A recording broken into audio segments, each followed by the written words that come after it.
Welcome all nerds and wackos to another episode of the Good Kraken podcast. This is episode 214.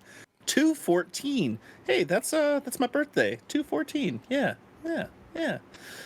Guys, I'm your host, Devin Stanford, aka Brevin the Dude, and I am joined here by the one who has a hard time speaking, sitting and standing currently, Ernell Pearson. How you doing, dude?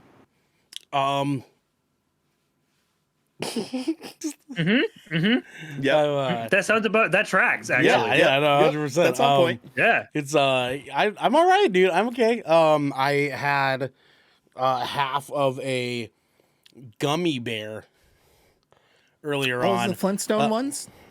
No, the Flintstone vitamins aren't gummies. Yeah. No, they have Flintstone gummy vitamins now. They do. They have No, it's not the same.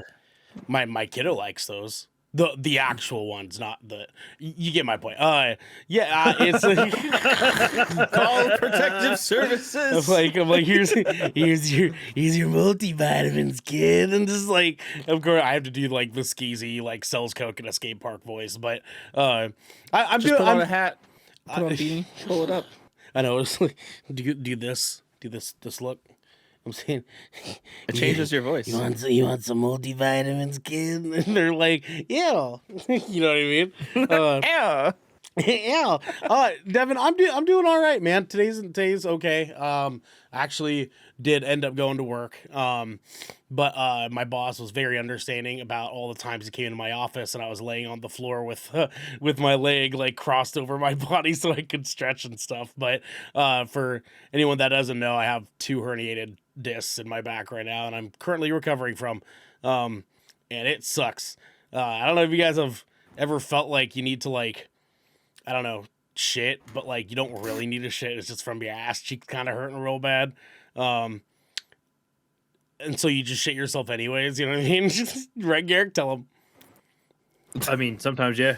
Sometimes you just gotta do what you gotta do. You know sometimes you just shit yourself, though. Like, you know, sometimes that's just how it goes. And there isn't a whole lot you can do about it. And honestly, Ernell, I've been there. Not the shitting myself part. I haven't done that in a really long time. It's never been from hurting, honestly.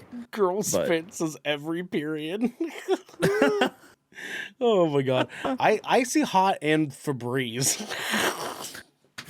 Febreze? She meant biofreeze, but the Febreze with the shitting is a great combination. I mean, I do need to use Febreze when I do take a shit. So, you know, I do too. I just don't. Checks out. I'm just like bask in my ambience. You know what I mean? Yeah. All of you. Yeah, you sit there and you go into a meditative state, and then you're like, poop flakes. That's actually exactly how I shit. I'm like Kung Fu Panda, just. Oh my god! Could you imagine somebody taking a shit crisscross applesauce? It probably. Why would I more than you imagine? think. I do it every day. You know what I mean? It keeps the water. Have you ever heard of a squatty potty? That's not remotely the same thing. That's arguably worse. That's arguably worse. Squatty potty. You can't just sit down like a normal human. You know what I mean? Actually, no, the squatty potty is actually scientifically engineered to open up the ducting, so to speak, let all that dookie out. Yep.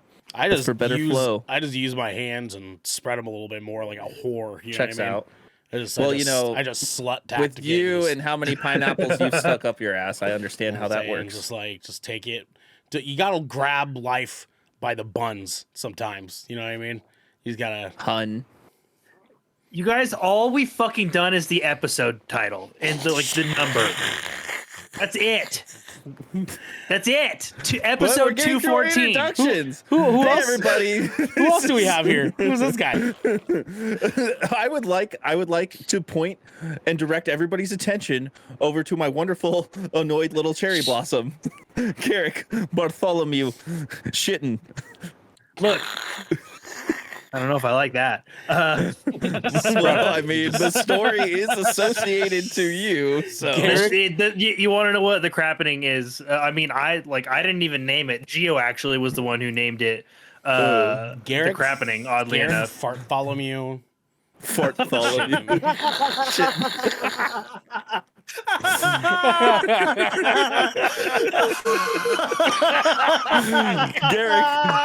farts all over you. Garrick Bartholomew. I love that Not so Bartholomew. much. Farts all over you, shitting.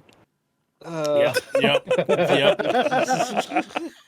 That's it. Oh, Garrick, how are you today, man? How are you doing?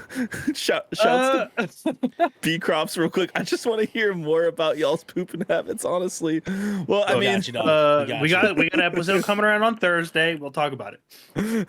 Oh, wow. is that the new subject now? I had other plans, but sure, we can do that. Hey, anything can happen here on the Shipwreck Show, which is on Thursday, not tonight. But no, I'm good. I kind of got like a rough start off to my week. My fucking knee is killing me. It just hurts through the brace now. Like the brace just keeps me upright, essentially. But dude, it's fucking shit. I have an MRI tomorrow, and then a follow-up immediately after that on Thursday. And my plan is to sit in the doctor's office and be like, I'm not leaving until somebody puts a cortisone shot into my my 90. I don't give a fuck which one of you guys does it, but somebody's doing it before I leave this office. You ever just sit?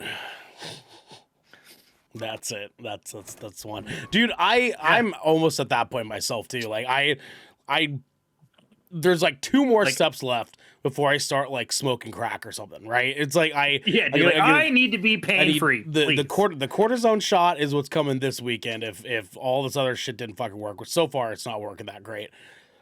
But then the following weekend, my employees have highly recommended this Japanese chiropractor that they've all gone to, named Mr. Okiyama or something like that. And apparently this dude, you just walk in, he gives you a free consultation, says like 2 words to you the entire time. And then the next time you come in, he fixes all your problems and then you just pay him and leave. Because he just doesn't talk. I mean, he's just this old, oh, hey, there's Garrick. Interesting. Dude, the thing is I laughed so fucking hard about this clip because it's the same knee. Yeah, the left knee, man. That left knee, that's no joke, left dude. knee. God damn, man. Fucking left knee, bro. God, it sucks. Anyways, yeah, so me and Garrick are going to be crackheads here in about 2 weeks. Fucking falling apart over here, dude. Yep. Checks out. But dude, I've just been I bought a new water bottle. This is my I would like everybody to meet my new emotional support water bottle. Okay. I call it that Cheers. because I feel compelled to carry it everywhere I go now. Yep. Because it has a handle on it. Yep. Yep. It's fucking so I'm like, I'm just gonna carry this is with me everywhere I go now. And I I like got that some one. dope Onto my ass car. stickers on it. I've got my link sticker. Sticker. Yep. And then we've got potatoes, boil them, mash them, stick them in a stew. Yep. Tilters. Speaking of which, Girl Spit says hydrate. And there's hydrate. My Gotta balls get yourself one of them sippy straw And then we got lids. And then we got strange things are afoot at the Circle K. Yes, of course. And is that rat waving at me? What is that from again? Suicide Squad. Oh yeah. Is that rat waving at me? Mine's in my car, so I can't show off my stickers. I have like a big old Sure. shirt, like actually, yeah, sure, big old shirt sticker that came with my microphone. I've got a what was it, a Pokemon sticker on it, and one of like my partner's like sex work stickers. So it's just like the cartoon version of her with her butthole sticking out. It's great. Excellent. That tracks. See, she also spreads them, right? She just Okay. Shipwreck. I mean, I do sometimes too for her, but anyways, you know what I'm talking. We're not talking about buttholes because today we're talking about Mortal Kombat might be diabolical. Deep Silver, no more. Is that a Sony showcase and much, much more? Because this is the Good Kraken podcast, your choice for all the nerdy video game and pop media news, reviews, and discussions that you want to hear live every Tuesday at 7 p.m. and Saturday at 12 12 p.m. I see that chat blowing up. If you're riding this wave, you can head on over to our Discord where you can submit questions and topics to the show, get exclusive content, and soon have early access before episodes go live on podcasts and video services across the digital sea. Yarg! Yarg! Yarg! Get What have your you left in your yargs here! pockets? We got jimmers and yargs! Get your yags here! Get your yargs here! Get your yags! What have you left in your pockets for the latest and greatest in entertainment? That is totally fine. You can watch us record the show live right here at twitch.tv/Good Kraken Show. Show. If you have Amazon Prime, tell them, DJ. Prime Gaming. You also have Twitch Prime, and we would love... I clipped for you guys to give that to us. Help us keep us pushing the show and content out for all of you listening or watching at home. Oh. But you can also support us by going to our YouTube channel, clicking that beautiful bell and that big damn red shiny button, or by subscribing to our podcast channel by searching Good Kraken. Good Kraken. Good Kraken. And leaving a review there. Ernell. Yes, good sir. We got some captain's orders for Sure you, do, my friend. What do we got? Guys, our spoiler-free review of Guardians of the Galaxy Volume 3 is available right now on YouTube. What I just talked about, go there, click that big fucking red shiny button, and I put the emphasis on fucking all caps. Fucking. Click that shit, and also go watch our review of Guardians of the Galaxy Volume 3. Guess what, guys? Movie's good. Good movie. Good movie. Actually, Open the fucking door. Open the fucking door. What a movie. Movie What a rash. movie. What a fucking movie. No, I don't think I will. Because I already did. Oh, yeah, it checks out. I'm pretty sure you were there, actually. All the spoilers I have seen on TikTok. That's because you follow people, or your algorithm is a spoiler bunch. I know. You gotta stop following Yeah, the spoiler TikTok. You know what I mean? Block them hoes. You know what's Fucking crazy? around there. I have been so careful about avoiding spoilers to anything and everything that somehow none of my algorithms or my feeds spoil anything for me. Also, I usually just watch things when they come out. So yeah, that's fair. I mean, my TikTok algorithm is all sorts of fucked up now. Yeah. So I never really run into like nerd shit. It's just like dog, baby falling, big booty, and then dog again, and then cat, and then person cooking, and then specifically that chef guy who reviews people's other people's cooking. Oh, which one though? There's a few. The guy, you know what I mean? Where he was like, oh, There's no, a few. this is fucking garbage trash. What does 2 he out of look 10. like? Guy with glasses. Oh, he's always in his kitchen. like when there's like, something really fucking good being made, and like you can tell that they're a chef. He's Yeah. like, oh yeah, 10 out of 10, fucking yeah. He looks Yeah. like he's like, Yep. what in the suburban why fuck is this? That yeah. guy. He's like, Jesus Christ, guys, you're really gonna add more bullshit, huh? You're gonna add more bullshit? Okay. Yeah. Love you're that, just dude. you're just putting that on the counter. You're just dumping a bunch of nacho ingredients on the counter. That's not. Oh yeah, that's very Yeah. sanitary. Oh, Good that's job, that's a lady. good video, man. That's a good video. Dude. Yeah. Garrett can attest to what my algorithm is like. He knows. Dicks, just Dude, cocks all over just the place. dicks. Just Yeah, oops, all cock. Huge, cock, huge dude, yeah. ones. Huge. Yeah, like man. huge roosters, man. I Devin barely even open TikTok. Devin's the dude who's like, hey bro, I'm straight, and the guy's like, dude, this is Grinder. And Devin's like, and No, he goes, dude, this is Grinder. And it's like, I thought we were gonna skateboard.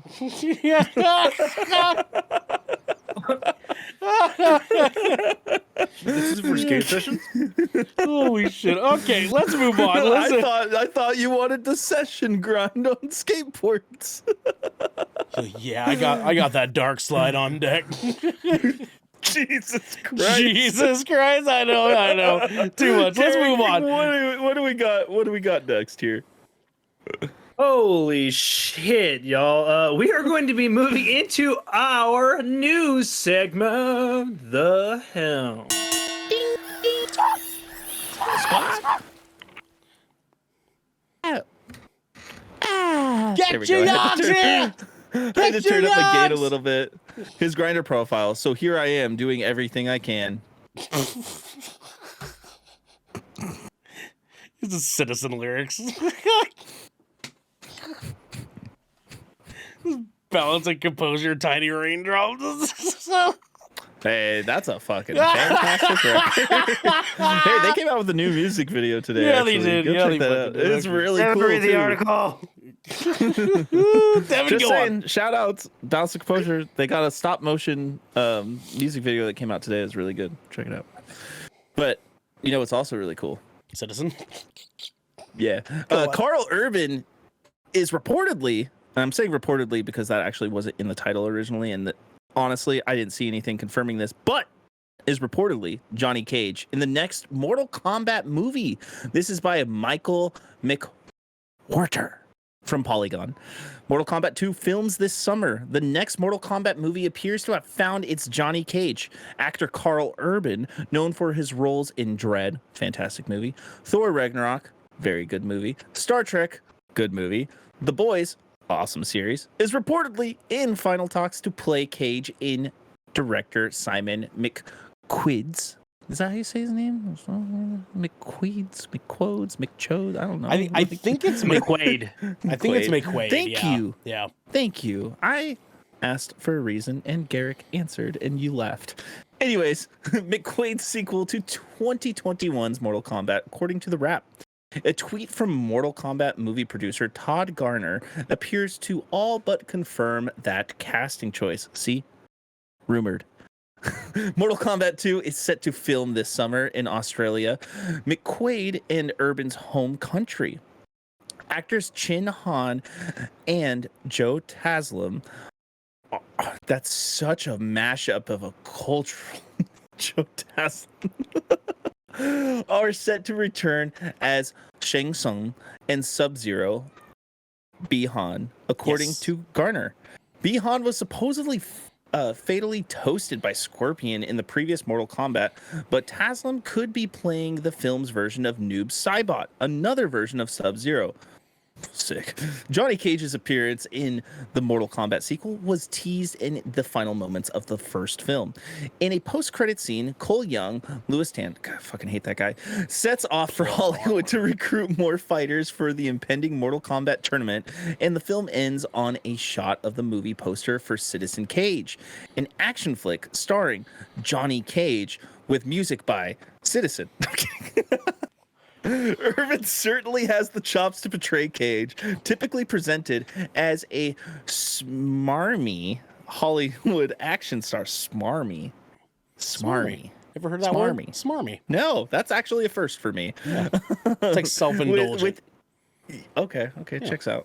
Yeah, you. A goofy demeanor. Whether he's flexible enough to perform Cage's signature split punch is a different story. The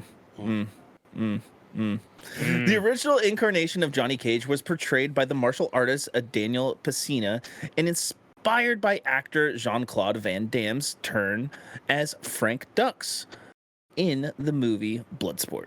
Good movie. Yes, it is. I love Bloodsport. Yeah, that was a great movie. Actor Lyndon Ashbury brought Cage to live action in the 1995 Mortal Kombat movie. The character was subsequently played by Chris Conrad, Mortal Kombat Annihilation, Bad movie. Matt Mullins, Mortal Kombat Legacy Season 1, Bad show. and Casper Van Dyne, Mortal Kombat Legacy Season 2. Bad season. Animated versions of Cage have been voiced by Jeff Bennett, Mortal Kombat The Journey Begins, and Joel Actually, McHale, okay. Mortal Kombat Legends. Yeah. Yeah. Mortal Kombat 2 is written by Jeremy Slater, Moon Knight, but other details, including release date and the sequel's remaining cast, have not been announced. Plenty of combatants, including Kano, Melina, Goro, and Cabal, were killed in the first film. But death has rarely been an impediment in the Mortal Kombat universe. So I'm a little weird that they picked him for this and not Kano Same. originally. You know what I mean? Same. This is the exact conversation Garrick and I had when we were writing up the show notes yesterday, actually. Because Kano in the first movie is basically his Carl Urban's character Carl Urban. in The Boys. Like Yep. that's like basically what it is, right? And so like it's a little weird to me that they picked him for Johnny Cage because I don't know, like Carl Urban's been a lot of things to me, a lot of things in my little noggin. You know what I'm saying? Johnny Cage was never one of them, ever. You know who could be an amazing Johnny Cage? John actually. Cena. I mean, he's too big. I think he's too big. He is. You know? He is. Yes. Yes. But I was gonna say Chris Pine. I think he would have to get fucking way more shredded. I also think Chris Pine is a touch too old for the role now. Now he is. But his mantra and like his demeanor and the way that he is as a person would have fit. Yeah, for sure. Like his character that he usually does. Yeah. Another person I'd love to see, but we all know it just won't happen because he's too much of an A-lister for this kind of movie. Brad Pitt, especially like him from Bullet Train. Hear me out. What about Morgan Freeman? Come on. Sure. I'm gonna kick. I can't do a Morgan Freeman. I was gonna try. I was gonna make an attempt at it, but it wasn't gonna work. So obviously, you guys feel very similarly. Dimension where people fight each other to win combatants. You're almost there. You're almost there. There's a little twang to his voice. You know what I mean? Anyways, you guys obviously feel the same, like pretty similar way that I do. I'm assuming. Like Garrick as my fellow, like Carl Urban diehard, fan over here. I love Carl Urban. I fucking love Carl Urban, but like it's just this seems a little out of place for him. I don't think it fits. I don't know. I will reserve my reservations. Maybe we get like a trailer and he fucking pulls it off 100%. And I'm here for it. Like I'm pretty much down to see him in anything he's willing to be in. Who's the guy? What's the actor? He was in that show, The Jury, as well as Sonic. What's his face? God, what's that guy's name? Oh, Jury Duty? Yeah, Jury Duty. Chris Marsden. Have him be Johnny Cage, dude. Jesus Christ. He would also have to get more shredded. They're like, so actors do it all the time. See, that's the thing though, is right. It's like he can get shredded. There's a certain face that goes with a shredded body, right? Yeah. Carl Urban's face has never been one of those to me. He's already a big guy. You know what I mean? Sure, He's like a big guy, but not like a and- chiseled dude. I'm curious. Let's see how fucking stacked this motherfucker is, because he's always wearing a trench coat and everything. I fucking see him in. No, anyways. I got you here. Maybe he is a little bit cut up, right? So okay, let's see here. For the folks at home, this is Carl Urban, our boy. There you go. That's him right here, the king himself. What's the second photo? That is a Photoshop on DVR. Okay, I was gonna say. Don't believe that. Don't go around believing that. I'm literally going on. I'm going on Google right now, and I'm like, is Carl Urban shredded? Just like even in this, where he's supposed to be as a fighter, like that's not Johnny Cage body. You know what I mean? Now, granted, this when Carl Urban was pretty young, but I mean, is like that from that dumb like fucking MMA movie or whatever it was called? Movie, yeah. Like, oh no, that's not even him. Wait, is that? No, that's not. That's what's his face. Like this dude is closer to Johnny Cage than Carl Urban to me. You know what I'm saying? And this guy just looks like a fucking nightmare Christ. fuel. You know what I mean? Like this dude is shredded like fucking cheese. Is that like Freddy Krueger without a burned face right there? This guy looks like that kangaroo picture. You know, John kangaroos just like fucking stack the fuck out. You know what I mean? Carl Urban does not have the Johnny Cage face. He doesn't. Like nothing about that face looks like Johnny Cage to me. You know what I mean? Nothing about that face. This is not. I don't know. They're gonna have to do a lot to change my mind on this. I don't see it personally. I need to be swayed. His attitude works, but his accent doesn't. His look doesn't. I mean, he Carl Urban does a pretty good American accent. Like he's done a couple he of different does. pieces, Yeah. but it's just like look at this. Look at this. Is that Johnny Cage? Is that Johnny Cage? He looks good, but is that Johnny Cage? No. It's not. It's not. I don't care what you have to say. You know what I mean? Like Johnny Cage being inspired by Jean-Claude Van Damme. You're telling me this guy is supposed to be playing Jean-Claude Van Damme? That's what you're telling me right now? That's what you're telling me right now. No, shame on you, Hollywood. You're gonna put Carl Urban, the king himself, in a role that he wasn't supposed to be in. You're gonna give Cole Young infinite amounts of plot armor again, literal plot armor. I want him to not be in the movie. Oh wow, you were gonna say something else for a second. I heard that. I heard that letter about to come out. Oh well, Anyways, I'm sure we can move on to the next story now. I'm glad that we got all that out of our system for a second because I was not here for it. I saw that. Yeah. I was like, no. Yeah. No, I'm felt it needed to iffy be at addressed. best on this one. I felt because generally speaking, we liked the Mortal Kombat movie. We did. So Yeah, It I think was we just give it an 8 out of weird. 10. The Yeah. only thing we didn't like about the movie was the weird character that has nothing to do with the franchise. Yep. The main Crazy. character that they Nothing. came up with. Yep. Literally, He everything sucked. else was tight. Everything else was tight. Like that Everything. fucking final showdown between Scorpion and Sub-Zero. Mwah. One of the best fight that was scenes. beautiful. Also, the So good. intro to that movie is fucking fantastic too. Oh yeah. Yeah, it was. Yeah. Yeah, it was. Yeah. No. You want to know Garrett, what's not fantastic though? Yeah, I was just gonna ask. Could you tell the people about that? Deep Silver's parent company is restructuring and layoffs are coming. This is coming from George Yang at GameSpot. The company is also dropping 3 publishing labels, just as another side note. Deep Silver's parent company, Plyon, will reportedly be making changes to its game publishing business, which will involve both laying off workers and merging several of its brands. According to GameIndustry.biz, Plyon is dropping Deep Silver, Prime Matter, and Ravenscourt. Instead of publishing titles under those labels, future titles will be published under Plyon. The aim is to reportedly produce fewer titles at a higher quality.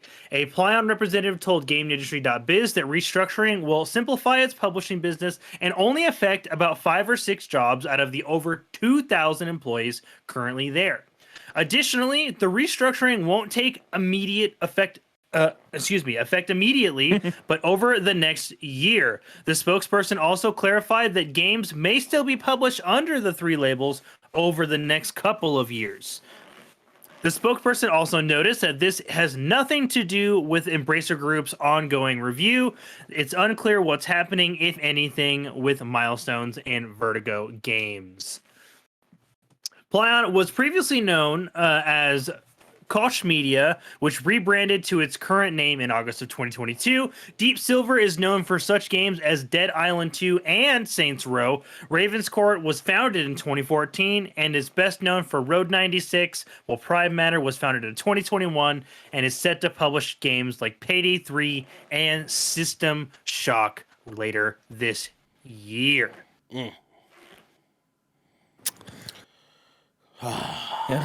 I think this is a very interesting turn of events. Given like Saints Row was kind of midly received because a lot of people felt like they sucked the life out of the franchise with their current iteration of it. Like that was kind of the community consensus. I can't speak to that, but because I didn't play it, but that was kind of what I heard online. But on the flip side of that, Deep Silver was also in the process of making Dead Island 2 for the last 9 years, which turned out to be like a wild success. Maybe not scoring critically super high, but that Sales. shit sold copies. Yeah. Like it made sales there, and it was a genuinely fun game. I actually recently just reviewed it on my personal Twitter.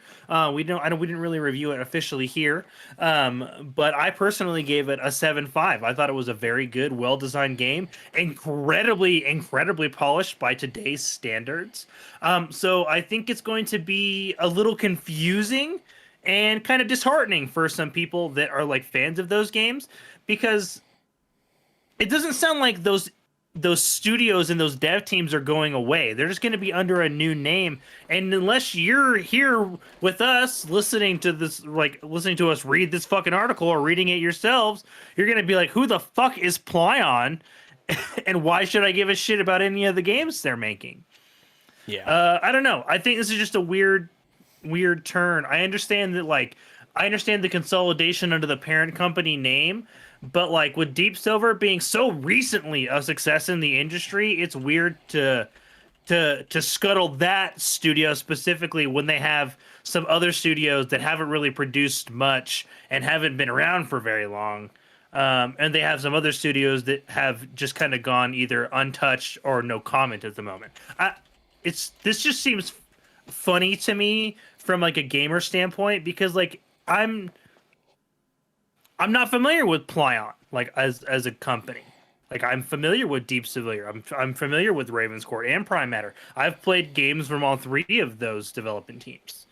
So seeing like them being released as something else now is going to be, I don't know. I just have weird feelings about it. Yeah, I think it was kind of a long time coming, though, to be completely honest. I mean, like each one of those, studios has games individually that they've done extremely well. Obviously, we see Deep Silver has done phenomenal for themselves, but I mean, Prime Matter, they've done Payday 3. They're gonna do System Shock, which I'm sure will be good because it's System Shock. Grave Gore was a game that went super under the fucking radar. And then you look at Raven's Court doing things like Let's Sing and Kona, games like Dice Legacy. I mean, if you kind of just look at everything on paper, you kind of see, especially after Saints Row, right? As far as Deep Silver is concerned specifically, the results of those things, I can see why Plyon would be like, all right, look, we're putting a lot of money towards a lot of different things, and a majority of those things are not doing well, right? They're not up to the scuff that we need them to be in order for us to recoup our costs, right?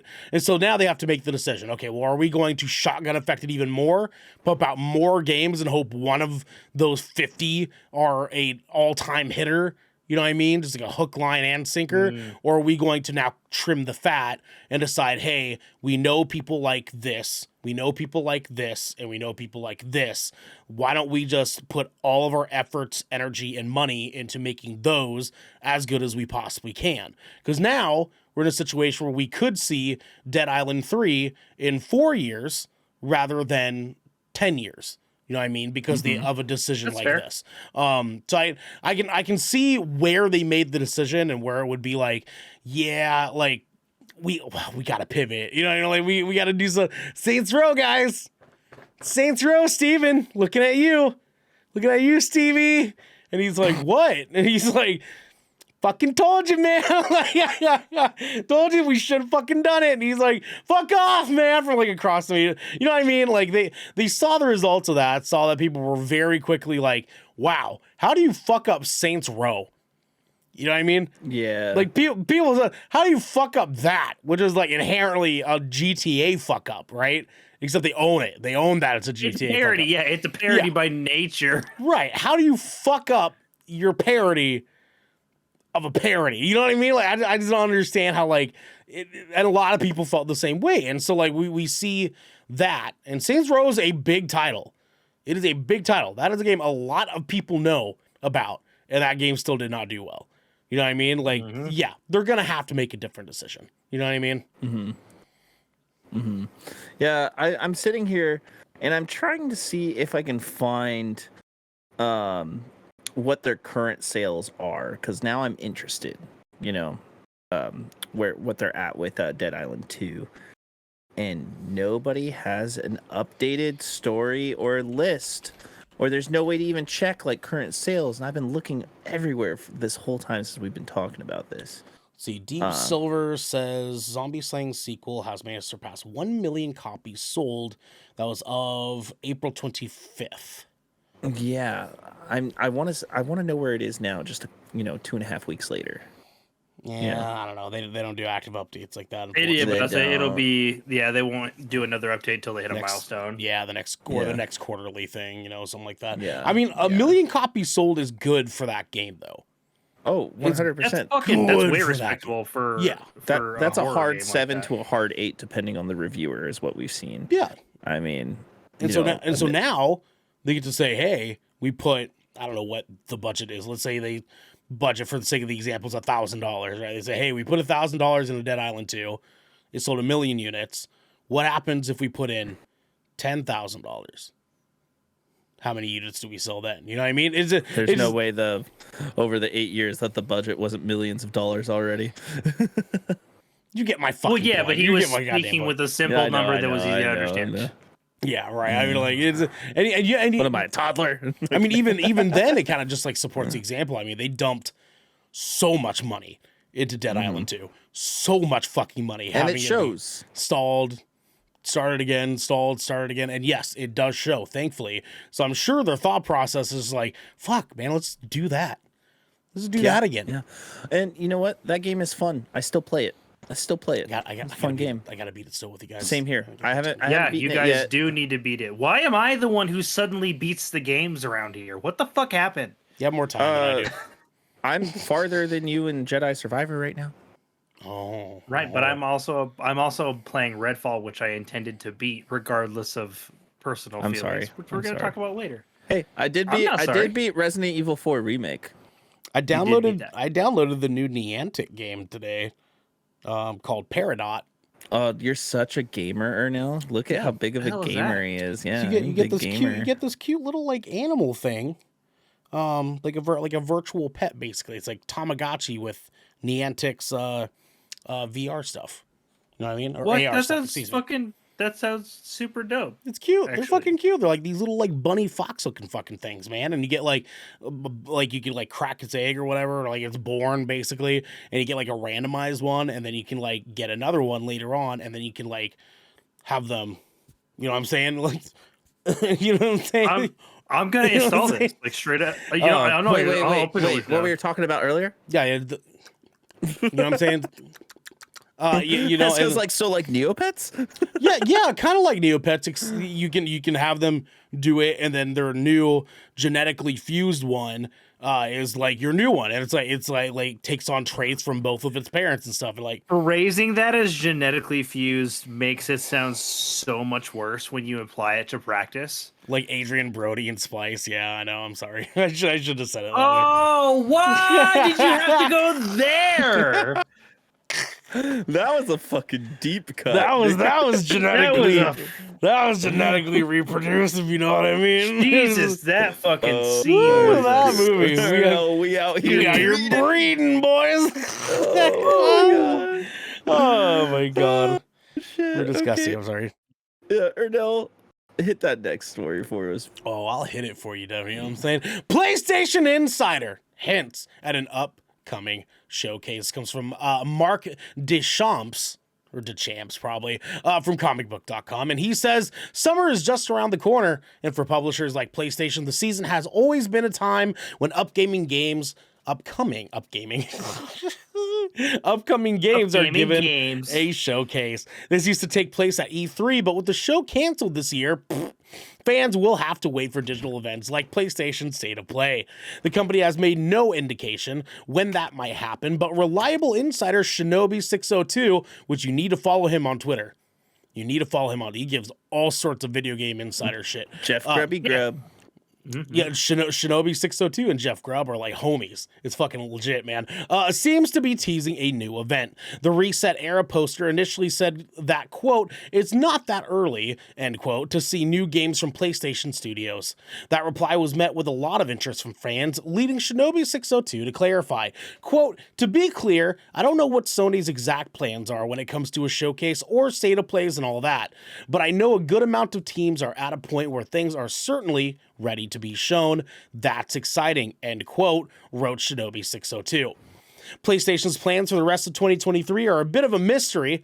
Next month, we will see the release of Final Fantasy 16. Oh, god damn, I'm ready for that. And while that game isn't a first-party title, it certainly is one of the PS5's biggest exclusives this year. Marvel Spider-Man 2 is expected to release in 2023, but Sony hasn't revealed a whole lot about the game in quite some time.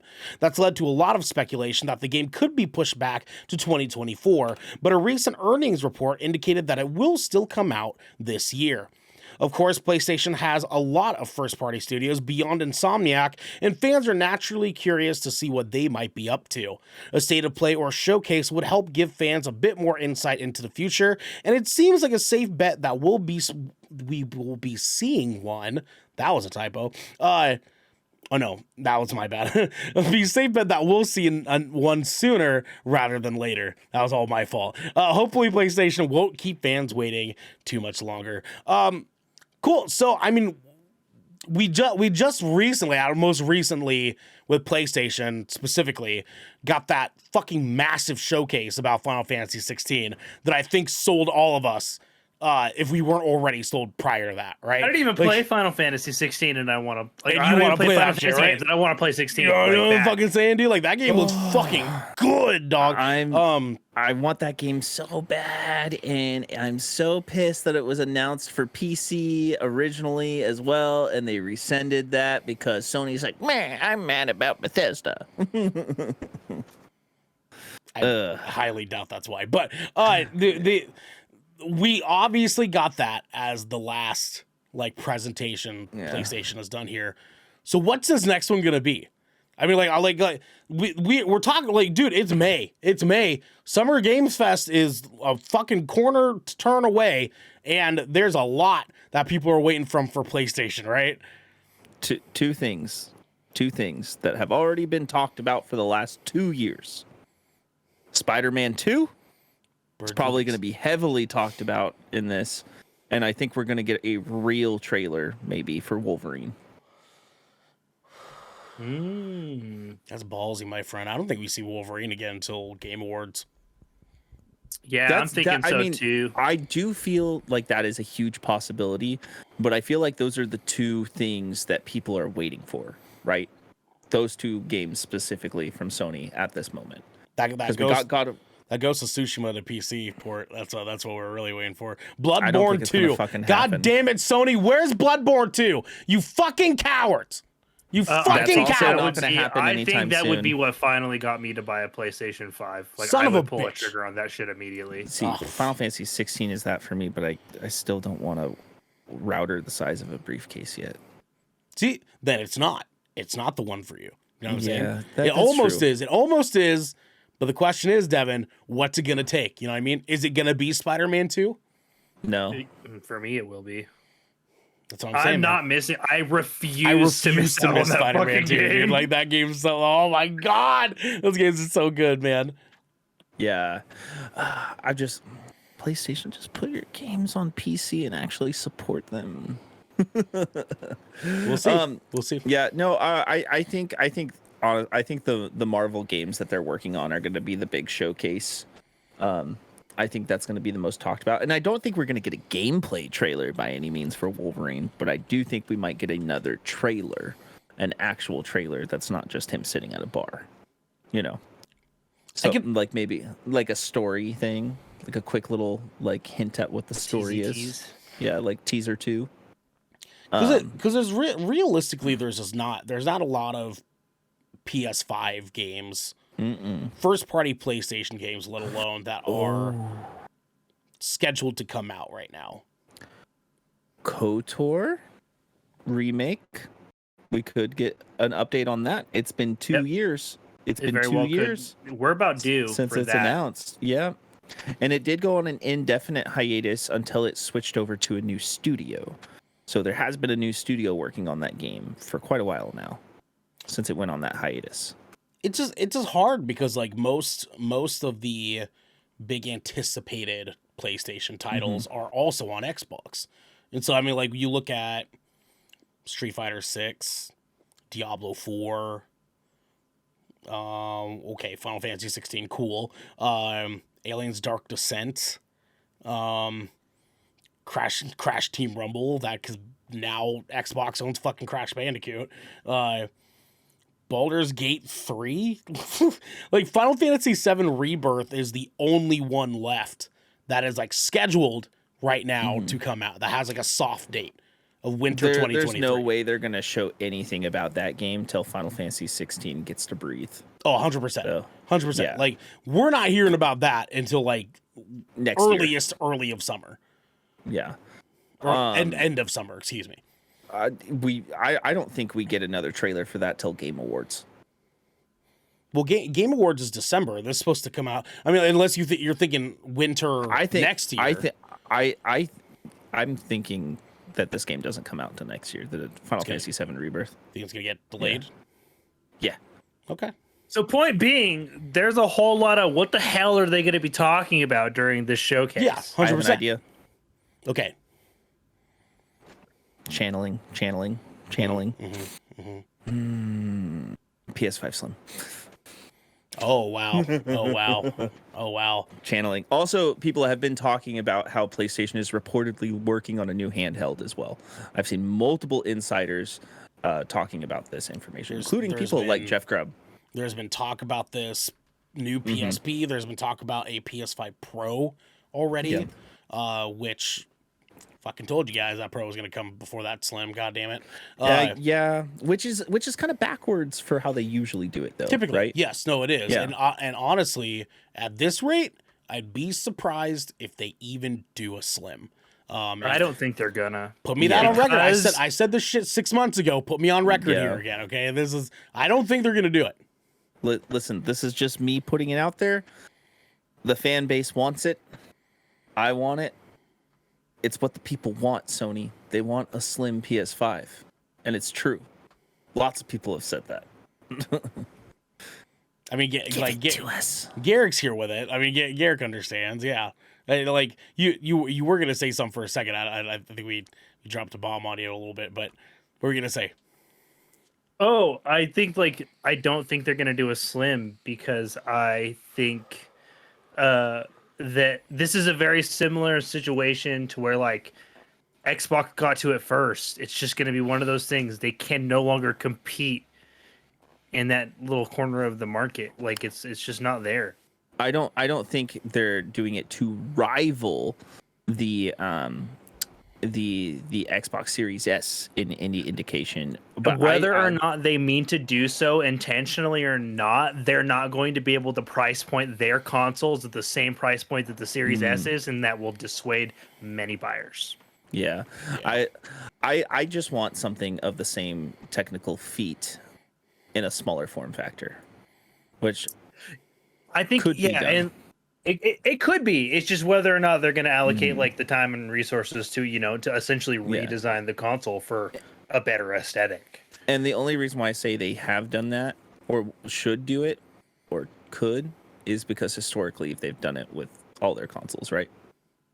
Yeah, I mean historically, but I mean also historically, there's been things that Xbox hasn't done before either, and that was Game Pass. You know what I mean? Like they do shifts all Apples the damn and time. oranges. Come on, we're talking hardware, I'm dog. saying you can't just look at the history of what they do, right? Because they have to make changes. They have to, and because of like the way technology is advancing, like we're moving at a fucking breakneck pace now. Like we've seen what VR looks like. We've seen mobile gaming at its prime now, and it could be even more prime in the near future. Honestly, you ask me, I think their PSP, whatever they do on that end, is going to act as their Slim. What if it has a dock? Could be. I think like there's a chance it could have a dock. I think that they could put like just phenomenal specs into this PSP and just increase the dollar amount a little bit more to compensate for that. I think PlayStation probably saw what the Steam Deck was doing and was like, well, fuck, they can do it, we can do it. Right? Yeah. And so now why even have a Slim when you can just have the PlayStation OLED? Yeah. And which would be great if they could put, a PlayStation 4 Pro in my hands with 60 frames per second. Be fucking awesome. Be awesome. I mean, at this rate, if any fucking console could just give us 60 frames per second, that'd be fucking great. That'd be awesome, guys. Thank you. Thank you. Awesome. It's awesome. now, something I want to touch on that is actually adjacent to this story because there was a related. There was an article of same terms here and information over at GameSpot by Eddie Makic. he was citing the Jeff Grubb announcement of this possibility. He actually provided a full list with dates for all of the gaming events for the rest of the year. And I just want to touch on that here real quick. So Grubb is also saying the week of May 25th is supposedly the PlayStation Showcase, right? That's really soon without an announcement. Well, I mean, sometimes he just shadow drop like 2 days prior to these fucking State plays.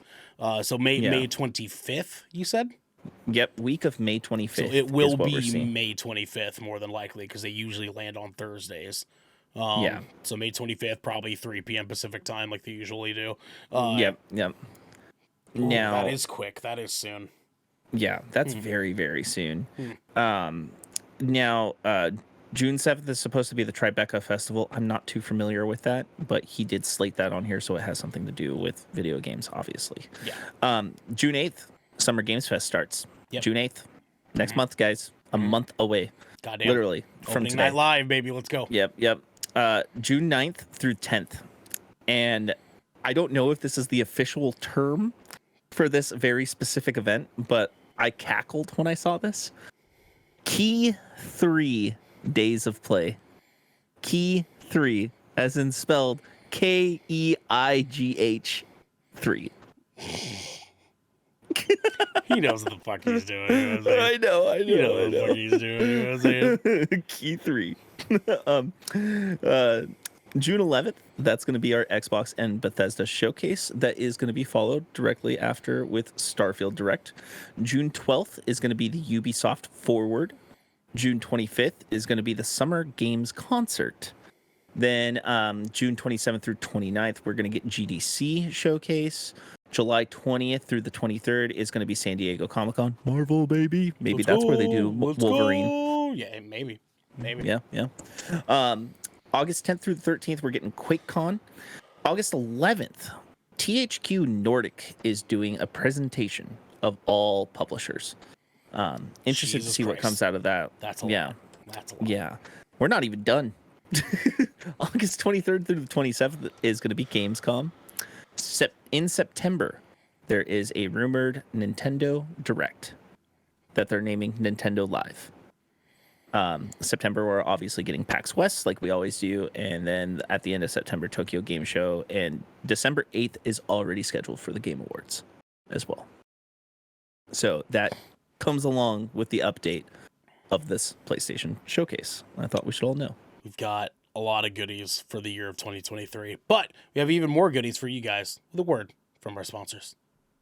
This piece of good Kraken content is brought to you by Glide Mousepads. The world is changing and the demand for PC gaming and work from home setups has never been as wild as it is right now. Having the best of the best in PC accessories only makes it easier to get your work done before you jump right back in to the fray of the digital sea. And Glide knows exactly how to make that happen for you. Glide Mousepads is the future industry leader in mousepads, offering beautiful, smooth, waterproof products made with eco-friendly materials and non-slip rubber in a variety of sizes that are guaranteed to help you get that next win.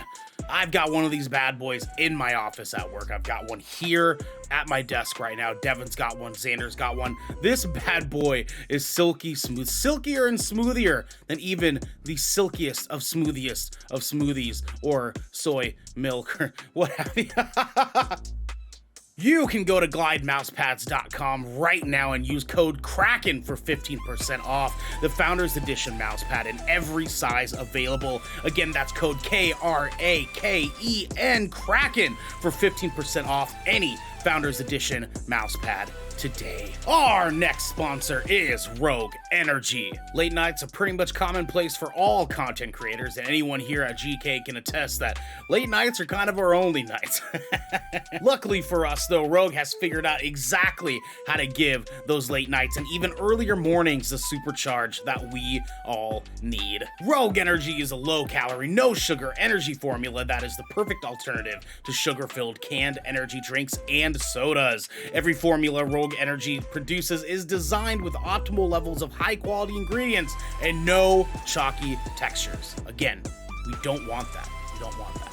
Being the only gaming drink company in the world with 4 unique product lines to suit your task at hand, Rogue Energy strives to improve the in-game performance of gamers, streamers, and content creators around the world. Now, I know that we've been riding this train for a long time. You might be tired of us talking about this. You might not be tired of us. You might want to just support us anyways. And you know what? For those that do support us, we love you. But the best way to support us right now is to grab yourself a big old cup of Joe. When I say Joe, I mean this Rogue Energy stuff. I need you waking up first thing in the morning with a big old shit to get a big old shit going. Oh, wow. You grab your Rogue Energy cup.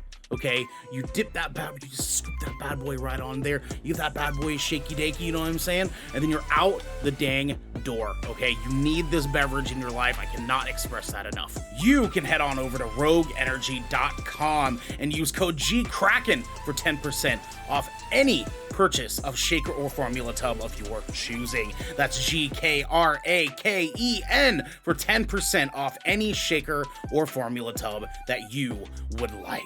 Now, back to the episode. Hot, tattooed Korean men. You're welcome. Guys, did you know that the Queen's lawyer is now helping Activision fight the blocked Microsoft acquisition in the UK? Right. Did you know this? What's all this then? and here's the name of said lawyer. Sir Lord David Panic. Fucking cool name, man. That's a fucking cool name, dude. Lord David Panic. Lord Panic. Can you Lordy fucking Lord, believe Lord. that? Lordy Lord. I am Lord. But yeah, no, that's a real thing that's happening right now, and yeah, it's wild. We have royalty lawyers working for the games industry. Royers. I'm glad you did that. I'm glad you did that. Like, I'm really glad that was you and I've not got my not Royer like Garrick. on the phone. Oh man, you're gonna talk about your city wall now too. I think one of my favorite white people quotes is "I'll see you in court." That's like one of my favorite like white people quote. I'm gonna sue you. It's only ever white people that say that shit, right? It's so fucking funny. But like, I'm just like picturing an English guy like a speech about it. I'll see you in court. I'll see you in court. Yes, of course. Call Lord Panic. Get Lord Panic Sir Lord. on the phonograph. It's called an itograph. Anyways, we can probably. Oh, it's just far more entertaining than what we're about to talk about, but no kidding. Guys, you better protect your neck because we're heading into the gallows. Protect your neck. Protect it. Guys, what everybody's been waiting for, the lead up to this conversation today, we are talking about the Microsoft exclusive Redfall. Yes. Before we get into it, though, Redfall is an open world co-op first-person shooter from Arcane Austin, the award-winning team behind Prey and Dishonored. Great games.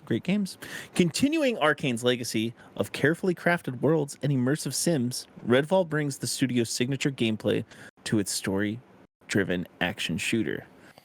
So says the synopsis on their website.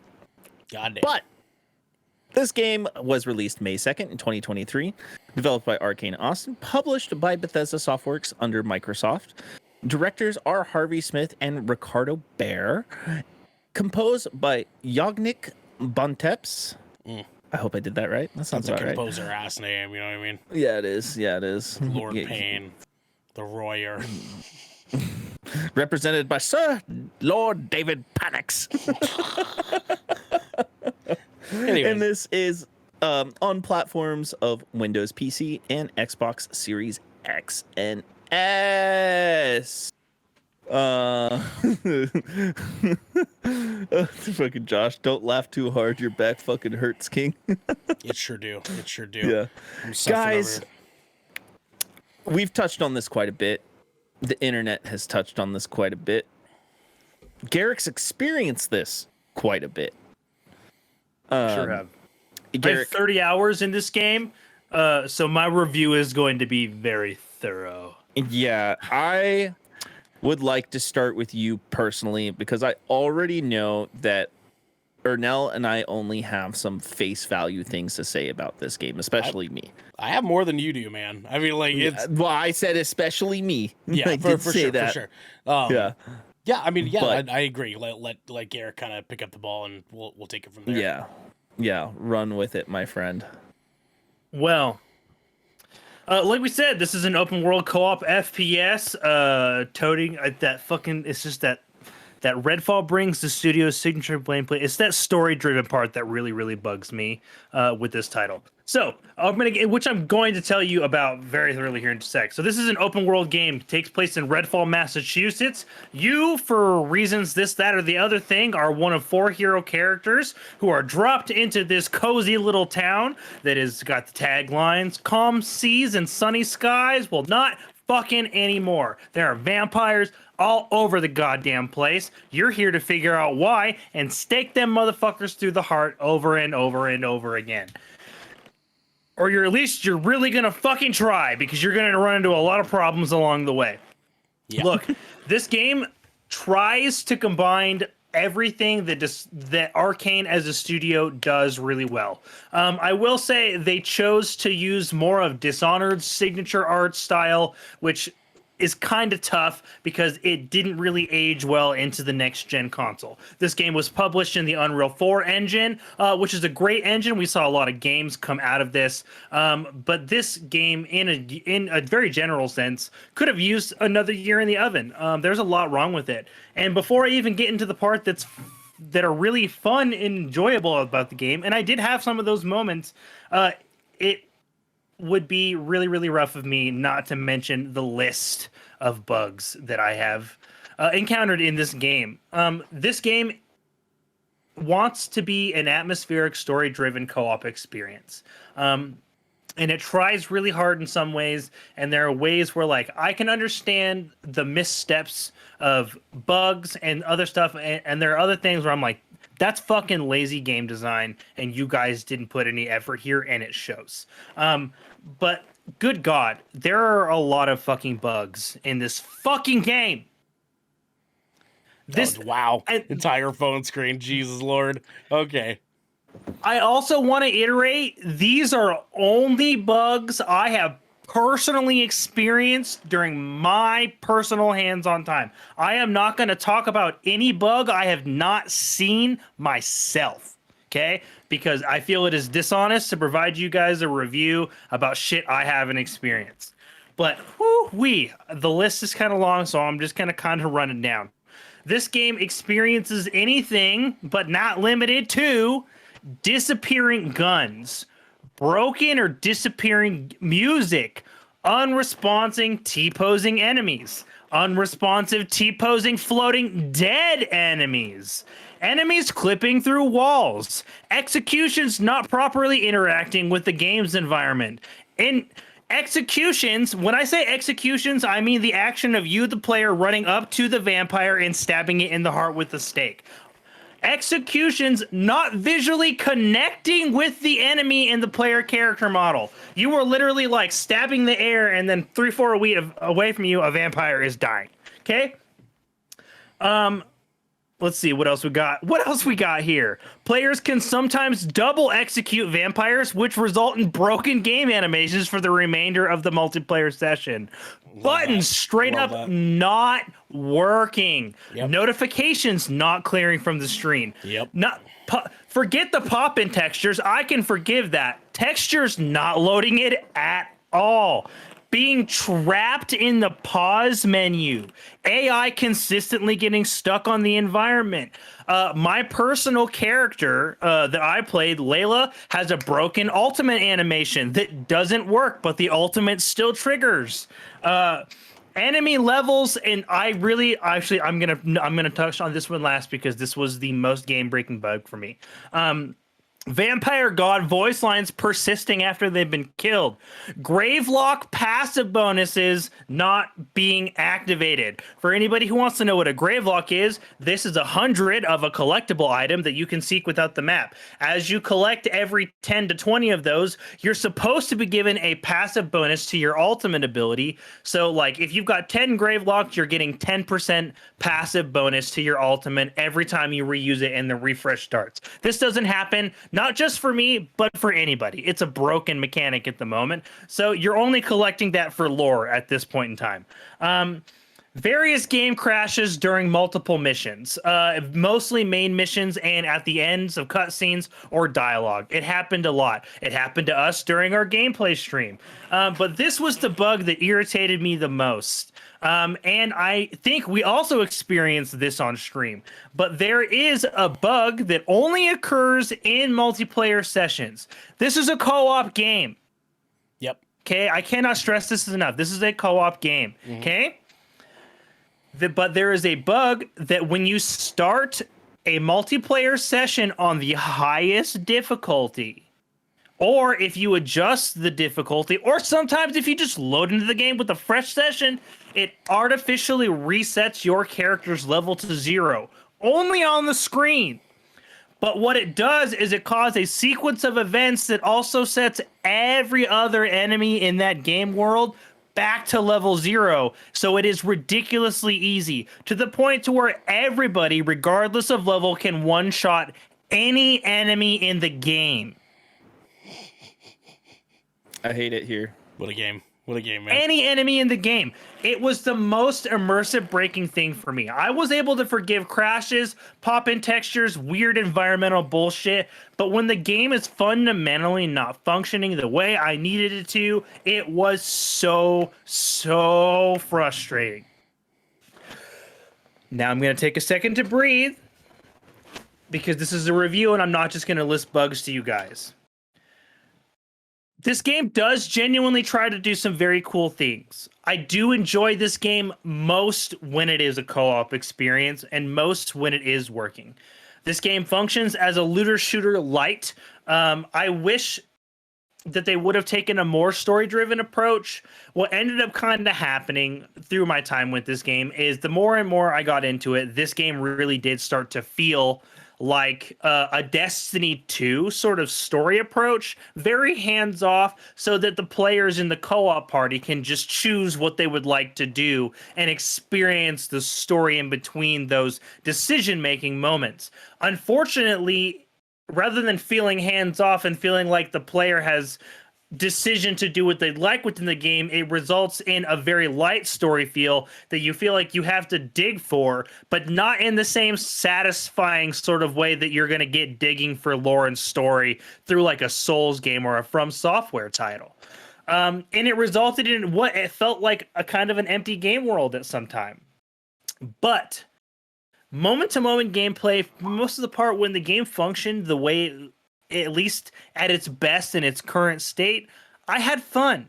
The game has some cool mechanics. You can go out and you can hunt vampire nests after you, which are the sphere of influences that appear on one of the 2 open world maps that you can visit. And you have to like go into this sphere of influence where any vampires within are like souped up and stronger. And then you have to find this secret magical door within the sphere of influence, which grows, by the way, on the map if you leave it unattended.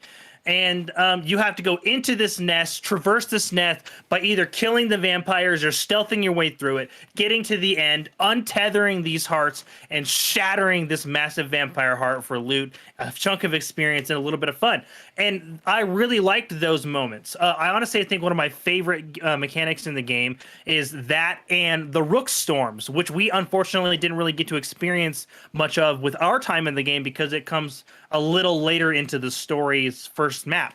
And the Rooks are something, they're like this big boss enemy that are basically, he's the fist of judgment for these vampire gods, which function as these games' big bads when you're not hunting, staking your regular average Joe vampire. And the Rooks are incredibly awesome when they function the way they're supposed to. It all comes right back to that, right? When they're doing the thing they're designed to do. But basically, as you're killing vampires, killing special vampires, completing missions, closing nests, etc., you are catching the attention of these vampire gods, which is building up this meter. And it kind of stays there. Even if you log out and log back in, it pops right back up. You get a little notification, and it's just like the vampire gods do not forget. And like it refills your bar back to wherever you were at. And then regardless of what you're doing, in a nest, in a mission, doing whatever out in the world, eventually that bar is going to fill up. And this gigantic red lightning storm is going to appear around you. And this motherfucker is going to drop from the sky and try to fuck you up. I loved that because you kind of had to plan around, okay, I need to be careful. I can either I need to try to trigger this rook earlier, or we're gonna mess around with our fuck around and find out scale and see what happens when the rook spawns during the story mission. Right. And those moments were super, super fun. Stabbing and stick hunting the vampires is really fun, especially in that co-op experience when the difficulty is functioning the way it is. It is so fun to be like, hey, yo, I got cultists over here, vamps on site. I'm gonna toss my lift out. Ernell's playing as Remy. He like pops my lift up on the roof, and he's just like, all right, C4 and down below. So, like sending my little guy out there, and I'll be like, all right, umbrella up, and it creates this fun, chaotic, tactical moment that was super, super fun and engaging, and I really loved those moments. It's just there wasn't enough of them for me. Now, I will tell you, I am personally having enough fun with this game. I am on the second map. I'm 30 hours into it. I'm probably even considering doing a second character. I am enjoying the game, but from an objective standpoint, whew, there is just a lot that needs to be repaired before it is worth that $70 price tag that they are charging for it. In my personal opinion, thank God for Game Pass. Yeah, man. I've got feelings about this game, dude. It's weird because like echo everything Garrick said, right? Everything Garrick said. This game's got some trouble, and it is a problem child, and it needs its ass whooped a little bit, 100%. But I had a lot of fun playing this game with you guys, a lot of fun, and I know that it was a broken, buggy, empty, ridiculous, over the top mess. Especially just every step of the way here, and Devin complain about it, right? It's just like I get that it was fucking destructive and just like you just feel I should not be fucking wasting my time on this. But it is fun. It is a fun game. In the same ways that like Knockout City was fun to play with you guys. This was fun in that way for me. Whereas, Knockout City is a better game. That's debatable for a lot. That's definitely a flavor I'm sorry, choice. 90% of Twitter. Did I say it wasn't? You're just gonna put words in my mouth. No, listen, and I'm not saying that from an instance of like Redfall is a good game, because it's not. Objectively, this is a not good fucking game. But I had more fun playing a not fun game with you guys than playing a lot of games that I played this year. There's something here. There's like this weird hollow empty shell that is Midfall. It has like this outward like it's a like 1995 Ford Taurus duct taped to look like a Mercedes-Benz, right? And it's still just kind of fun to drive, right? And like say like, hey, look at my duct taped Mercedes-Benz, you know what I mean? And like I don't know. You can tell what direction they were wanting to go with this, and you can also tell at what point the publishing team was like, hey, stop. We gotta put it on shelves, you know what I mean? And like it's just the fact that this game is being sold at the $70 price point is absurdity. It is asinine. It is the most ridiculous thing you could possibly see out of the games industry right now, which is obviously why this game is the center talking point to a lot of these conversations. It's just $70 is fucking egregious. I would be very happy to pay $40. Very happy to pay $40 for this game. I think this game would be a fine $40 game that I got to experience with my friends. You know what I mean? Totally fucking cool with that. That's what Evil Dead was for us. Except Evil Dead's a good game. You know what I mean? Very polished game. Yeah, man, I don't know. Game. Like, it's I can't say too much more than what Garrick had already said. Like, this game is broken, ridiculous, embarrassing. Like, we ran into that issue where, like, if one person's game just like crapped out, it would take us back to the main menu, but our screens would be super zoomed in on everything. And when we actually loaded into the game, the screen would still be super zoomed in on everything. We'd all have to restart the game. It just, oh my God, dude. Like, all the little things like that, how empty the game is, how much cooler these vampire enemies should have been, fighting them should have been. It just, there is so much good shit that should have been in this game, that could have been in this game, and kind of are in this fucking game, that just was so fucking half-baked. We now have this bullshit, and it breaks my fucking heart, because this game could have been one of our game of the years if it was actually good. This game would have been easily a game of the year for a lot of people, and they fucking flopped on it so hard. So now I get to play this game with Garrick and never Devin ever again, because he fucking hates it. And me and Garrick kind of like, yeah, sure, dude, let's do it. Let's fucking throw it down. You know what I'm saying? I like killing vampires. Let's do it. And we're probably never going to see the end result of a good product here, because it got rushed out.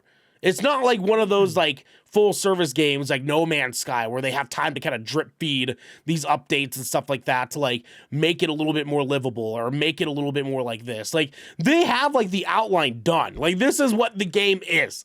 The most that they can do is patch in more enemies, maybe give us a couple more abilities for each character, and then add some more fucking story and another map, and then boom, you have a DLC. Pay me right now. Pay me right now, Redfall.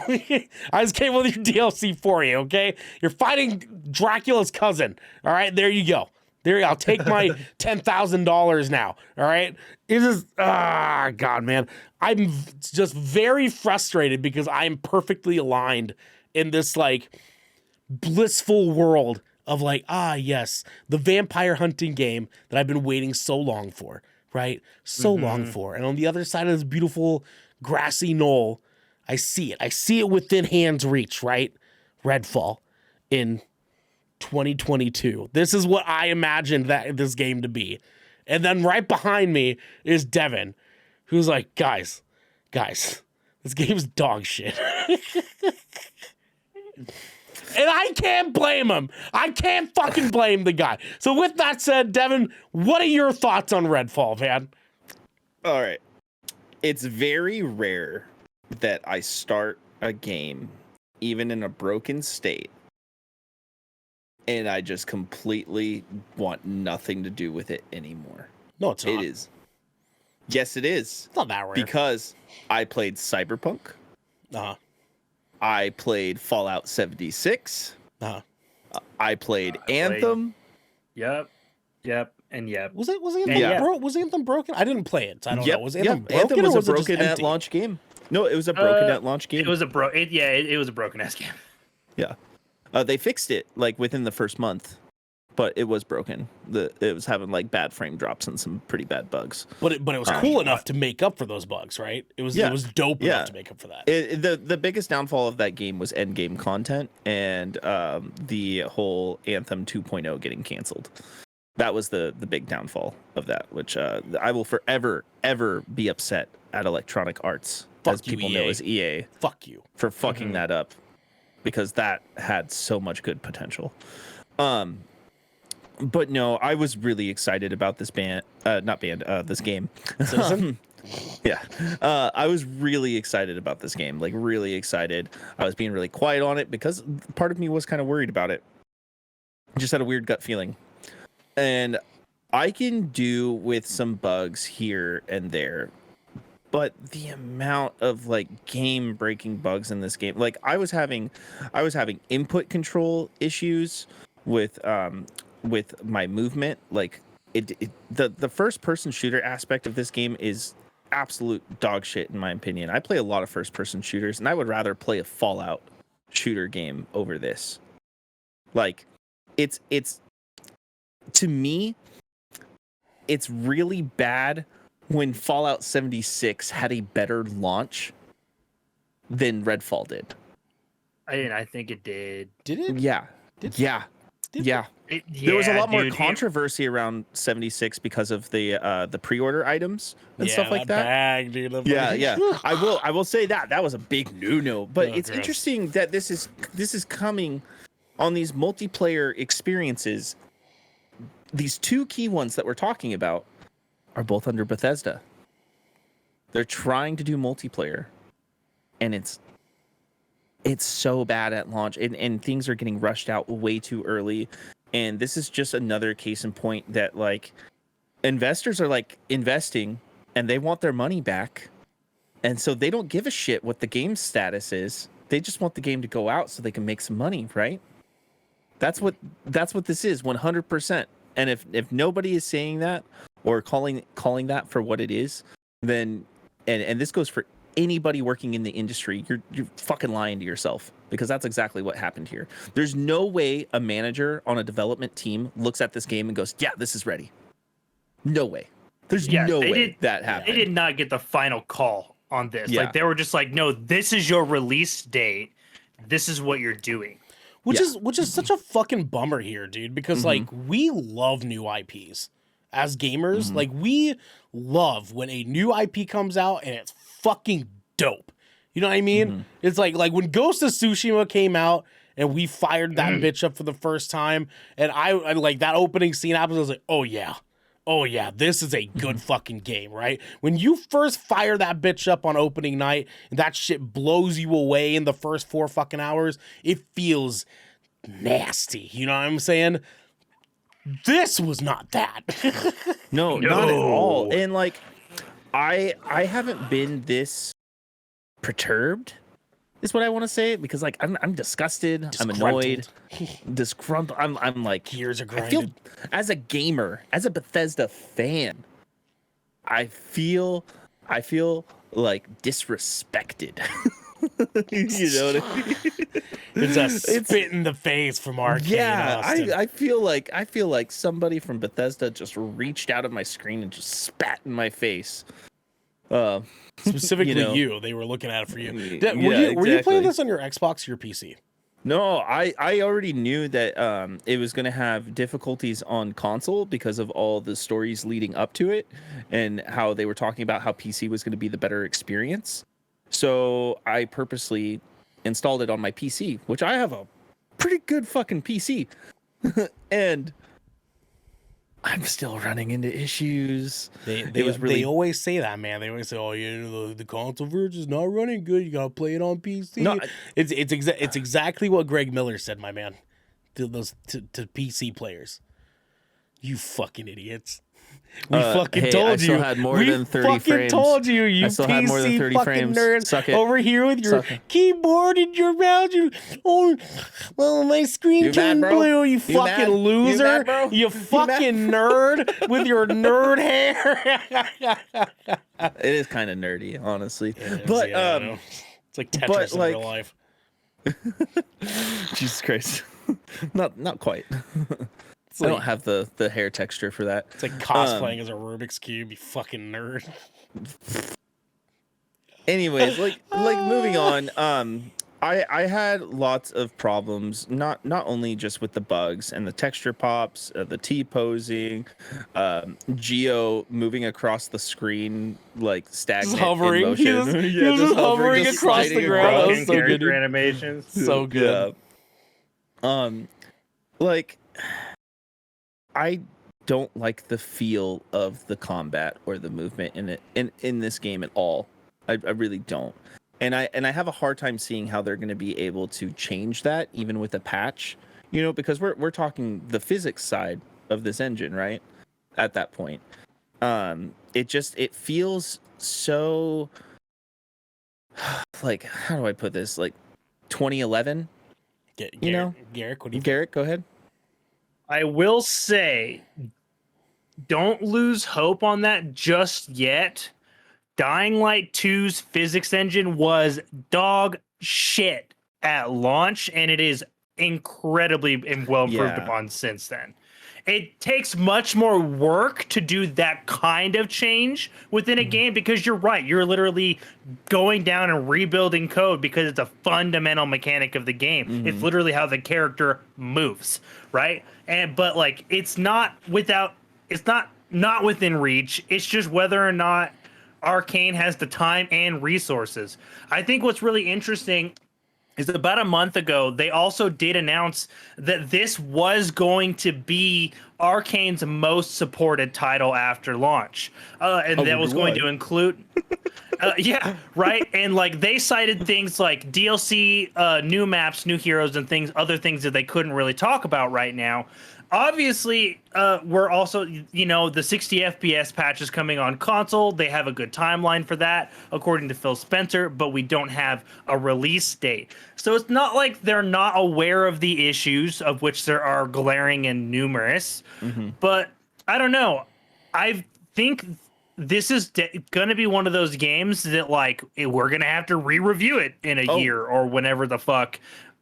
Just like, because... It's Fallout 76, which was which was a Bethesda developed and published game, had a fucking disastrous launch. Devin and I, sorry asses, paid full price for that shit day one, and we fucking ate shit together. But we were also in it because we were familiar and in love with the franchise, not putting our money into a brand new IP, right? It's a little different when you're looking at it from that perspective. 76 had a little bit more room to fail because people were going to play it anyways because they love Fallout. This was a brand new IP that needed success because this is our first, not Forza, Xbox exclusive in over a year. The game released in an embarrassing state, quite frankly. But I don't know. I'm just sorry. I took a little more of your time than I wanted to, but I'm just saying, don't lose hope. Like they're planning on making changes, and it's just what the timeline for those changes will look like. I just want to note very quickly, in contrast to what Devin's saying, I actually really like the movement in this game. Like I don't hate it. I do think this is way more of a taste thing than anything. Like I mean, I don't know. As far as FPSs are concerned, I'm a little bit like drowned out with like the fast-paced FPSs and shit because they're all over the goddamn place. Like I don't need all of my FPSs to feel like Apex or COD or let alone like I don't know, that fucking Russian post-apocalyptic game that just came out. Soviet Bigger? Heart. Atomic Heart. Yeah, Soviet Heart. Can I touch on that? Yeah, I'm go not ahead. talking about it being fast paced in the sense of Apex. I want the character movement and the physics of the guns and the weaponry that you use in this game to be a little bit more realistic feeling. We're in the next generation of consoles. You know what I'm saying? Like this is year 2023. You look at some of the games we get, right? It's Dead Island 2 by no means is realistic in any way when it comes to physics at all, right? Yeah, right. At all. But it still feels good feel when you're good. moving. The weapons feel good. The animations are good. Like Sure. Dead Island 2 is fundamentally a melee based video game, right? Right, You use right. melee weapons primarily. But the guns in that game are more fun to use than the guns in Redfall when guns are your primary weaponry in Redfall. You know, you kind of see what I'm saying? Like they don't sure. feel believable at all. And the way that the character models move looks like fucking Star Wars Clone Wars animation. You know? Like a part of me can't help that it was more so just like an art choice. You know what I mean? It's like to me, I don't expect the guns to feel realistic in a game where you're shooting a stake launcher You know what I mean? Like I don't know. It's just to me. And not realistic, but more believable. You know? Well, it's not something like the guns lack weight and punch Mhm. in this game. Yeah, for sure. I can it's agree like with that. what Sure. Yeah, like I think that's kind of what Devin's Yeah. referring to, is like they It just is, don't yes. feel super satisfying to use on the enemies. Like it doesn't feel good to plink that target, right? Yeah. Yeah. Like the guns in Proteus feel better, and that's like a pixelated like 3D Doom. Yeah. The guns of Proteus feel pretty fucking good. But I Yeah. digress. Can I continue on what I would like to say though? Go ahead. So like my biggest thing here is with planned content in this game getting supported, I'm gonna be really disappointed in Bethesda as well as Microsoft and Arcane in this matter if they do come out with additional content without addressing these bugs, because there are so many. We're talking like hundreds of bugs, right? There's hundreds out there that have So been many. listed, like which is egregious for a AAA $70 game at launch, right? Especially a game that's supposed to have, you know, the love and care of a Microsoft exclusive, because we've seen Microsoft come out with some great exclusives that still come under the radar, you know. Most recently, I think the one of the best reviewed exclusives they've had, especially this year, was Hi-Fi Rush. That went under the radar. That did not do well in sales at all, but critically it did amazing, right? People adore that game. And you know, the Gear series and so on. It's just it's hard to see them miss like this on a brand new IP with so much potential, because the concept of the game is awesome. The ideas are awesome. You know, some of the vampire designs are really fucking cool. Like I will give them that. Yeah. Like there are things I like about this. Don't get me wrong, but I am so turned off from experiencing this world, especially when I have to quit the game and restart it every, you know, 20 to 60 minutes, depending on what kind of bug I run into, which is just kind of daunting and taxing. It's like there's so many other games that have come out in this last month that are reviewing so well that I would rather spend my time doing one of those. Sure. You know, example, I am 20 hours into Jedi Survivor now in 1 week. You know, Sure. and I'm just gonna be. I'm gonna be disappointed if this game doesn't get the love that it really needs. You know, I Agreed. think first and foremost, I would like to see the physics get patched, the texturing get patched, the gameplay get patched, and even without that bug that Garrick runs into, with the leveling for the enemies, that game just felt so easy. I legit got sleepy during that stream. Like when we got done playing, I went and took a nap. Oh! It was easy because we were experienced the bug. Yeah. I went and took a nap after. That game made me so tired. I went and took a nap as soon as we got done playing. Yeah. I don't know, man. It just I don't hate it as much as you do. Like there's something about it that charms me. I don't necessarily know what exactly that thing is, but I wish I could. I wish I could point it out to you. Like I don't know. Like this game has a flavor it was aiming to be present, and some of it's there. I just like I understand where you're coming from an instance of like everything else was so bitter. It's hard to taste any good in this. Like I totally fucking get that. But like I don't know, man. I think this game's way more fun than people give it credit for. Yeah, I think maybe you and because everybody has a little bit different experiences playing this game right now. I think maybe the experiences I was dealing with, especially the input lag. The input lag is a huge thing for me, especially for a shooting game. Like if I go like this and I don't turn for 2 seconds, that's a big deal. That's a big deal. But this is a game, and I have said to Garrick, I refuse to play it in its current state, but will play it once the proper updates and patches have come to it. Okay, fair enough. Well, I mean, with that said, I don't think we really have too much else to have to beat the horse with. You guys got scores? You know, I have a first impression hands-on because I've only spent maybe 2.5 hours So my score is probably the least reputable in any sense for this game. Okay. Well, we can combine gonna me and give Garrick's, it- but let's hear yours first then. I'm gonna give it a 4.5 off of first impression. Oh, Jesus Christ. Jesus, man, that's rough. I'm not the only. That's not even the lowest I've seen from major outlets. I know. I'm not saying you're wrong. I just fucking A, man. 4.5 is low. That's real low. I know. But I would like to review this game in a better state. Sure, man. Garrick, you want me to go first or you? Why don't you go? Okay. I think this game's a solid 6. I think this game's a 6. It is teetering 5.5. Like real fucking close on that line.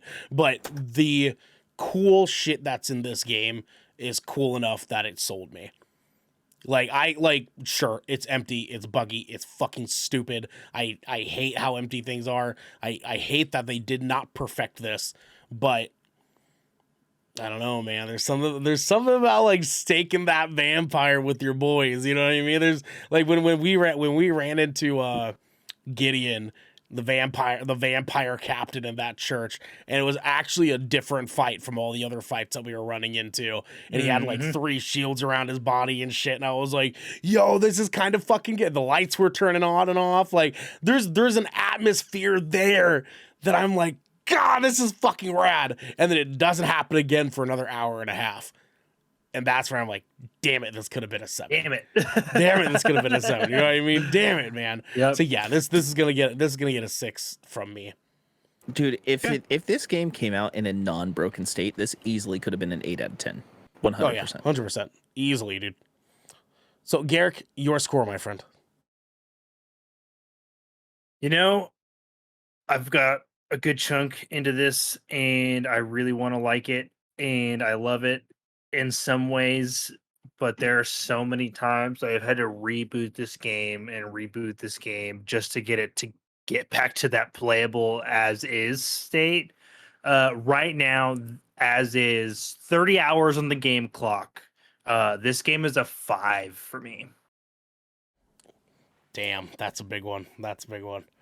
I like that. Jesus Christ. Like, it's rough. I think this actually might be the lowest review score. No, this is the lowest review score we've ever given for a game at GK. And the thing is, and the reason I give it as low as a score as I do, because if I factor in like my personal fun factor, I'm right there at Ernell with the 6. I really do. But I just fucking don't feel good recommending it to people. That's where I really struggle. Yeah. Well, and see, and that's my thing is like a 6 to me isn't necessarily recommending it to people. You know what I mean? 6 to me is like, it's fine. Play it if you want to. You know what I mean? 6 is like decent. 7 is like good. 8 is great. 9 is awesome. And 10 is excellent. That's the way I look at it. Yep. So rounding, that puts this square to 5. Yeah, because 5 out of 10. we usually round up, but this is way closer to the 5.0 mark than it is the 5, like anywhere near 5.5. So I think it would be fair for us to aim for the 5 out of 10 on this. On this one. Yeah. I would wholeheartedly would love to keep an eye on this game and revisit it for a review, a year in a review or something, if it actually gets some love. I would love to do that because look, if Arcane's willing to put in the work, I'm willing to put in the work to re-review their game and acknowledge the work they've done to improve. Absolutely. Abso-freaking-lutely. This is supposed to be Microsoft's, modern games as a service game. So I think we would be doing it a discredit to not take another dive in it when the time comes. I do like taking a dive in it, you know what I'm saying? We will update you guys as soon as that happens. But for now, let's go over the schedule leading into the rest of the week. Tomorrow, Wednesday, no content. Ernell's back hurts. Get off of him. I know. I gotta rest, guys. I gotta get some fucking rest. I work today. I'm doing a podcast, and then tomorrow I just gotta work, and I gotta come home. I just gotta lay down. Go sleepy time. Lay the fuck down. Take some more gummy bears. You know what I'm saying? Eh, With Flintstones. some muscle relaxers and just get Eh. real blasted. You know what I'm saying? Just Eh. real up there and Go to just, sleep. and just pass the fuck out at like 9 o'clock. You know what I'm saying? That's what Yeah. Yeah. That sounds great.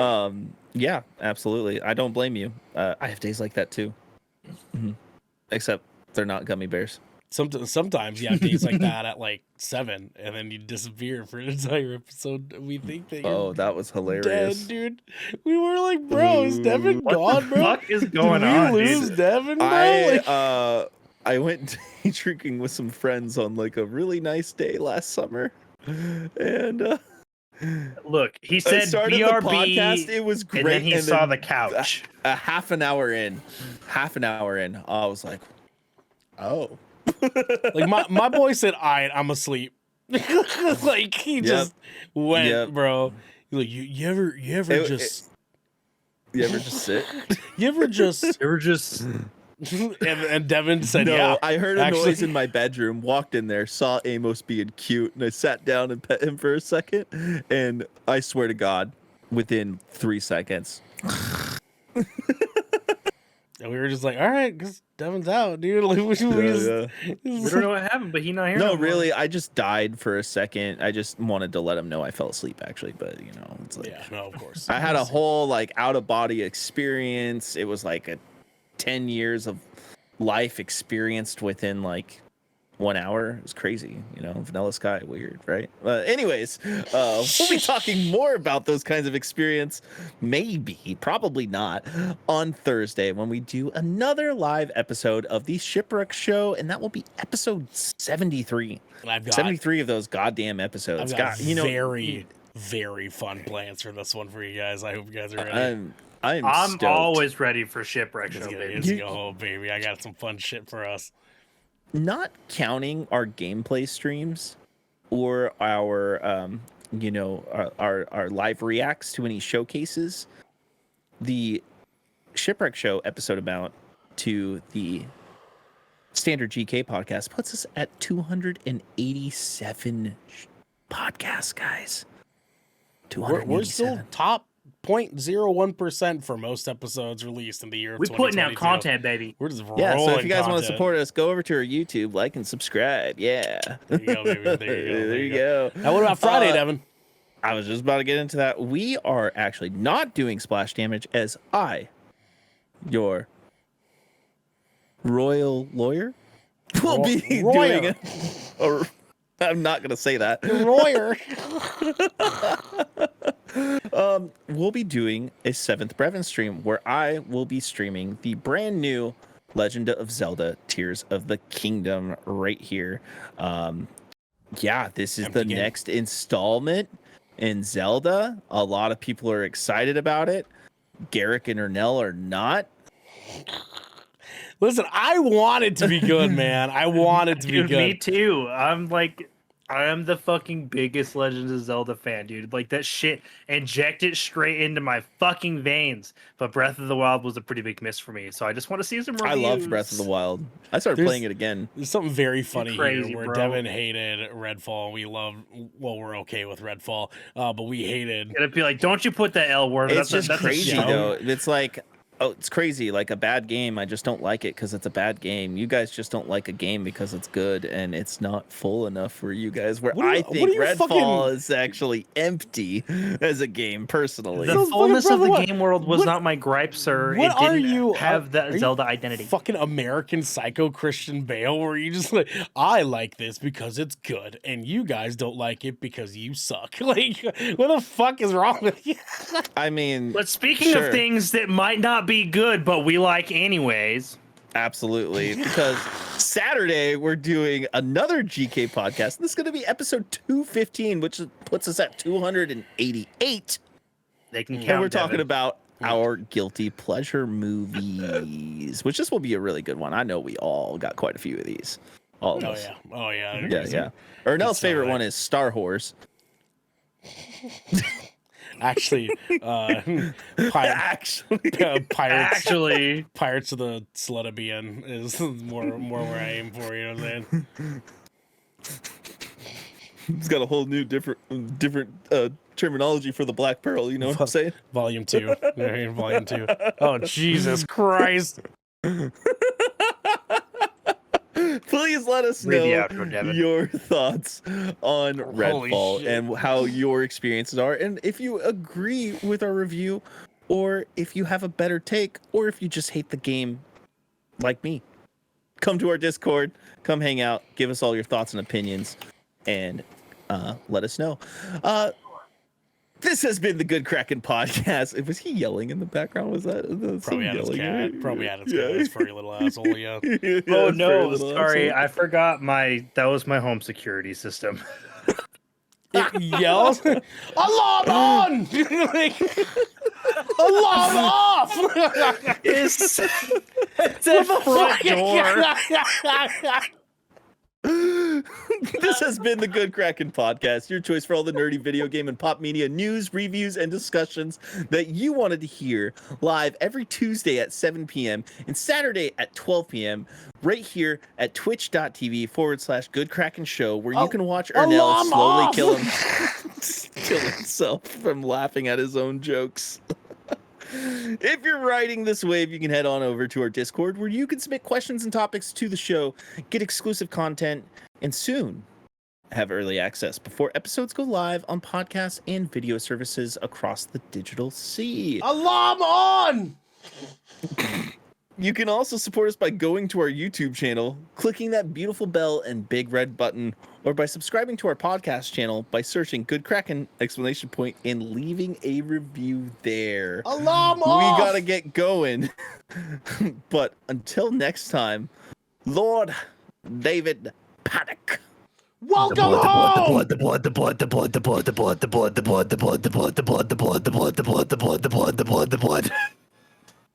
Back door ajar!